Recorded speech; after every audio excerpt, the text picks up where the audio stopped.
Olá, meu amado, minha amada. Mais um momento da Palavra de Deus. O Evangelho de hoje está em Mateus, capítulo 21, versículo 33 e seguintes. Vamos lá, querido? Escutai esta parábola. Certo proprietário plantou uma vinha, pôs uma cerca em volta, cavou nela um lagar para pisar as uvas e construiu uma torre de guarda. Ele alugou a uns agricultores e viajou para o estrangeiro. Quando chegou o tempo da colheita, ele mandou seus servos aos agricultores para receber seus frutos. Os agricultores, porém, agarraram os servos, espancaram um, mataram o outro e a outro apedrejaram. Ele ainda mandou outros servos em maior número que os primeiros, mas eles trataram do mesmo modo. Por fim, enviou-lhes o próprio filho, pensando: a meu filho respeitarão. Os agricultores, porém, ao verem o filho, disseram entre si: este é o herdeiro, vamos matá-lo e tomemos posse de sua herança. Então agarraram-no, lançaram fora da vinha e o mataram. Pois bem, quando o dono da vinha voltar, que fará com esses agricultores? Eles responderam: dará triste fim a esses criminosos e arrendará a vinha a outros agricultores, que lhes entregarão os frutos no tempo certo. Por isso vos digo, o reino de Deus vos será tirado e entregue a um povo que produza frutos. Quem cair sobre essa pedra ficará despedaçado, e se lhe cair sobre alguém, o esmagará. O sumo sacerdote e os fariseus ouviram as palavras de Jesus, entenderam que estava falando deles.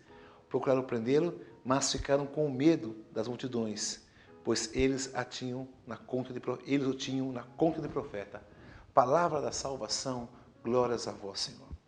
Meu amado, minha amada, aqui está a história de Israel, a história do cristianismo nessa parábola maravilhosa. O Senhor constituiu uma nação, a nação de Israel, a nação eleita, a nação escolhida. E o Senhor fala que um proprietário, que é o próprio Deus, plantou uma vinha, colocou cerca e alugou a alguns agricultores. Quem são os agricultores? É o povo judeu daquela época. Não só os judeus, né? Mas vários povos daquela época ali que receberam as bênçãos, os milagres do Senhor, as curas. Aquele povo que viu o mar abrir, aquele povo que viu o fogo do céu cair, aquele povo que viu os milagres acontecer. E Deus então entregou para eles. Quando chegou na época da colheita, mandou os agricultores, ou seja, mandou os profetas e foram apedrejados. Mandou de novo os servos, mais uma vez foram apedrejados. Ou seja, Deus está falando dos profetas, dos servos, dos homens de Deus do Antigo Testamento que foram massacrados.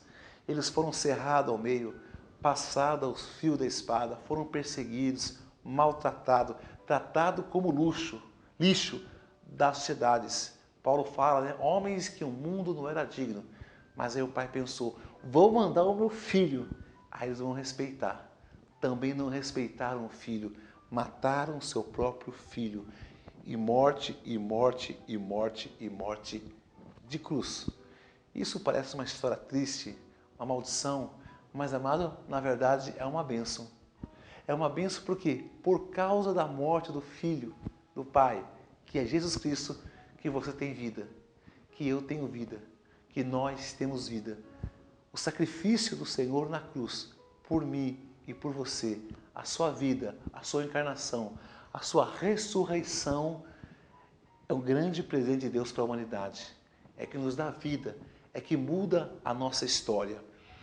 Eu gosto de ter uma historinha, é um fato que aconteceu na Calábria, que simboliza isso aqui. Um menininho de 6 anos caiu no fundo do poço, um poço cheio de fezes humanas. Ele começou a se afogar nas fezes humanas.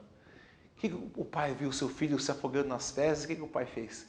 O pai pulou no poço, sem pensar. O poço era muito fundo, e com uma força sobrenatural, ele pegou e jogou o seu filho do poço, e o filho não morreu, mas o pai morreu no meio das fezes.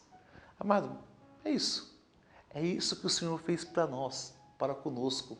Ele se encarnou, desceu as escadarias do céu, desceu lá embaixo, lá embaixo, lá embaixo, pegou na minha mão, no meio do pecado, das fezes, da escória, pegou você e te puxou e te salvou. Então, amado, louvemos a Deus pela obra de salvação em nossas vidas. Vamos orar? Pai amado, Pai santo, Pai de bondade, derrama a tua unção, derrama o teu poder, derrama o teu carinho sobre cada um de nós. Que a tua cruz possa ser a nossa salvação. Jesus, estende a tua mão perfurada sobre cada um de nós. Nos tira dos poços da vida, nos tira do fundo do poço, para que tenhamos vida e vida em abundância. Amém. Um abraço, meu amado, minha amada. Fique com Deus. Deus te deu 24 horas. E você, quantos minutos dá para Deus? Encontre-o através da adoração 24 horas. De qualquer lugar. A qualquer hora. De onde estiver. Jesus te recebe de braços abertos.